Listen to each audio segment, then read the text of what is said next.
പുലിയൂരിലെ യേശുദാസന്റെ ദുരൂഹമരണത്തിൽ വെളിപ്പെടുത്തലുമായി അയൽവാസി സഹോദരൻ ഗബ്രിയേലിനെ വീട്ടിൽ കയറ്റരുതെന്ന് യേശുദാസൻ പറഞ്ഞതായി സമീപവാസിയായ ഉദയകുമാരി.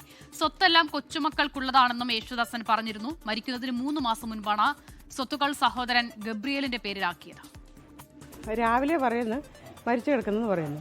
അന്നേരം ഞങ്ങൾ ഇവിടുന്ന് ചെന്നപ്പം ഒരു വല്ലാത്ത രീതിയിലാണ് കിടക്കുന്നത്. അവർ അരമണിക്കൂർ പോലും എടുത്തില്ല. മരിച്ചോ ഇല്ലെന്നും നമുക്കറിയത്തില്ല. അവരുടനെ അങ്ങ് ആംബുലൻസ് വിളിച്ചും കൊണ്ടുപോയിരുന്നു. ഇവർ അനിയനൊക്കെ ആയിട്ട് ഈ അടുത്ത കാലത്താണ് സ്നേഹമായത്. ഭയങ്കര ബഹളമാണ്. 2 കൂട്ടരുടെ ഭയങ്കര കേസും വഴക്കൊക്കെ ആയിരുന്നു പണ്ട് തൊട്ടേ. അപ്പച്ചൻ പറഞ്ഞിട്ടുണ്ട്, ഞങ്ങളൊക്കെ പറഞ്ഞിട്ടുണ്ട്, ഇവനെ ഇവിടോട്ട് കയറ്റല്ലേ, ഇവൻ എന്നെ കൊല്ലുമെന്ന്.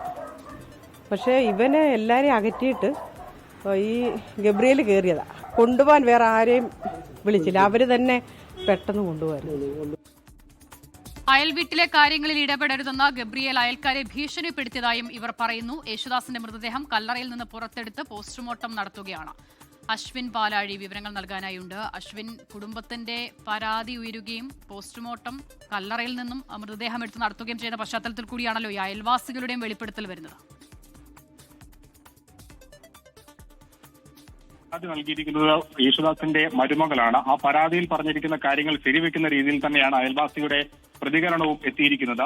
മരുമകളുടെ പരാതിയും യേശുദാസിന്റെ സ്വത്തുക്കൾ തട്ടിയെടുക്കാൻ വേണ്ടി ഗബ്രിയേലും സഹായവും ചേർന്ന കൊലപ്പെടുത്തി എന്നുള്ള സംശയമാണ് ഉയർത്തിയിരുന്നത്. ഇപ്പോൾ ഇതാ യേശുദാസ് ഈ ഗബ്രിയേലിനെ വീട്ടിൽ കയറ്റരുത് എന്ന് നേരത്തെ പറഞ്ഞിരുന്നതിന്റെ കാര്യങ്ങളാണ് ഈ അയൽവാസി വ്യക്തമാക്കുന്നത്. വീട്ടിൽ കയറ്റിയാൽ എന്നെ അവൻ കൊല്ലും എന്നൊരു ആശങ്ക കൂടി അയൽവാസികളോട് യേശുദാസൻ പങ്കുവച്ചിരുന്നുവെന്ന് ഉദയകുമാരി വ്യക്തമാക്കുന്നുണ്ട്.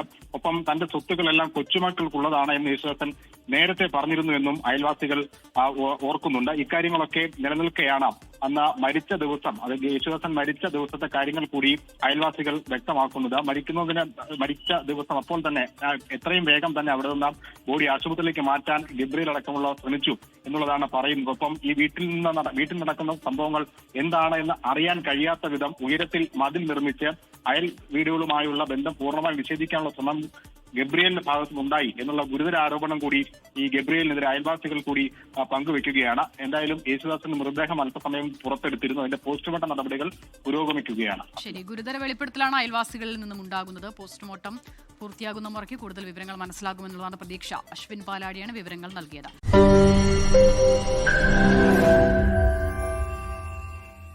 ലോകത്തെവിടെയായാലും ഏത് സമയത്തും 24 വാർത്തകളും ഓഗ്മെന്റഡ് റിയാലിറ്റി പാക്കേജുകളും എക്സ്പ്ലെയിനറുകളും വിശദമായി കാണാൻ ഞങ്ങളുടെ യൂട്യൂബ് ചാനൽ നിങ്ങൾക്ക് സബ്സ്ക്രൈബ് ചെയ്യാം.